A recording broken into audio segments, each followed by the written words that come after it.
I feel terrified all of the time about all of the things, right? All of them. But I also feel weirdly vindicated in the having looked around and not chosen a more stable lifestyle. Yeah, like artists are fucked for me. sure, but so is everyone else. Everybody And I is. feel like we have some practice in the we don't know what happens next necessarily. Welcome to my world. This whole thing has been a whole welcome to my world, except for the part about not going out to bars. That's like, wait, what happened to my world? Yeah, sure. But like, sit at home and not know when your next paycheck's coming. Oh yeah, yeah, sure. That's my life. That's what I do. Absolutely. And like, not hang out with other people. Okay, check. Mm-hmm. Like, really, it's just not being able to go out to bars. Like, that's something I was doing, a few times a week, sometimes up to 6 or 7. And that was a big anchor for like a huge chunk of my whole 20s. Where if you'd taken my bars away, I would 75% of my survival tactics derived from how I conducted myself at bars. Yeah, it's how I got jobs. It's how I got places to live. Like everything. That's what I'm really gonna have to focus my life about, is advocating for bars, because like everything I get is from them. I mean, the places I used to, all my roommates, all my friends, all like my album that's coming out soon. It's all my bar. Everything was my bar. Yeah, it's about it's like hanging out, physically connecting, breaking bread, sharing. Mm-hmm. Like that alcohol. There's a heightened sense of intimacy. Mm-hmm. I hope all of us.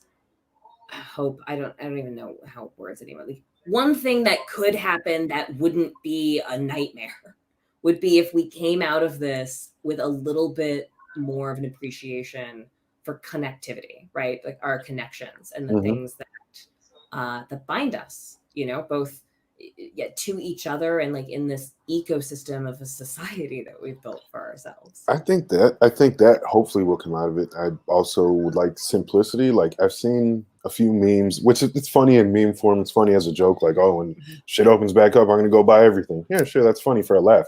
But for real though, like, why? We've just gone all this time without buying anything. Like, doesn't it just kind of show you that you don't need a new pair of shoes? Like, people like to buy stuff. I get that. I'm not trying to shit on that.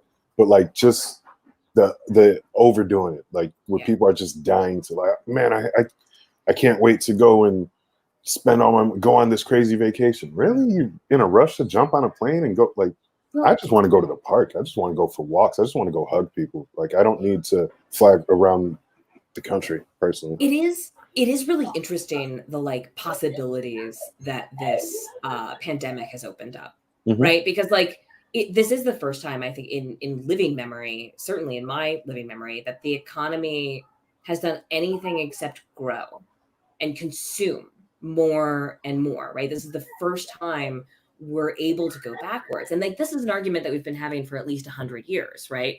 A lot of the labor rights movements of the early 19th century were fueled by, both the really, really hard living conditions of increasingly industrializing urban centers, right? People who are moving from well-established communities into the wage market, living in squalor, disconnected from social unity, just like feeling eaten by this like machine of industrialization, right? As the machines are growing up, and they're like looking around at this consumer goods, and it's like consumer goods in 1890 were just as stupid as consumer goods in 2020, right? It's just like weird lawn ornaments or like extra hats or like this weird thing. And it's like, they're like, we're sacrificing like our soul, right? It got this religious element to it, but we're sacrificing our humanity.